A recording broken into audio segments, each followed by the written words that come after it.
এরপরে প্রশ্ন হলো, আমি ব্যাংকে চাকরি করি, অনেকে বলেন ব্যাংকে চাকরি করার টাকা হালাল না, আমি আবার নামাজে পড়ি, আমার নামাজ কবুল হবে কিনা?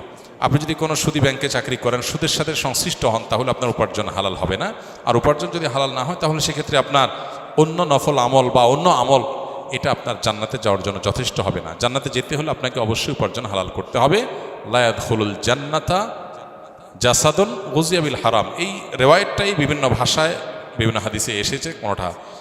কোনোটার ভাষ্যটা বিশুদ্ধ সূত্রে বর্ণিত হয়নি, তবে বিভিন্ন হাদিসের আলোকে এটা সুপ্রমাণিত যে শরীর হারাম দ্বারা গঠিত হয়েছে, যে গোশত হারাম দ্বারা গঠিত হয়েছে, সেটা জান্নাতে প্রবেশ করবে না। নবী সাল্লাল্লাহু আলাইহি ওয়াসাল্লাম পরিষ্কারভাবে বলেছেন, অনেক দূর থেকে একজন এসে কাবা তওয়াফ করে, দোয়া করে, আল্লাহর কাছে দুহাত তোলে, কাবা শরীফকে সামনে রেখে চোখের পানি ফেলে অনেক কষ্ট করে সফর করে আসে, কিন্তু তার দোয়া কবুল হয় না। কেন?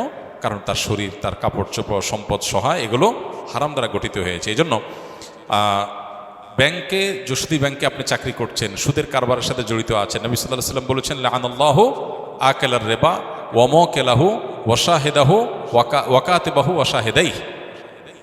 সুদের দাতা, সুদ গ্রহীতা, সুদের লেখক, সুদের সাক্ষী, সুদের সাথে সরাসরি সংশ্লিষ্ট যত মানুষ আছে, এই সবার উপর আল্লাহ তাআলা লানত বর্ষিত হয়।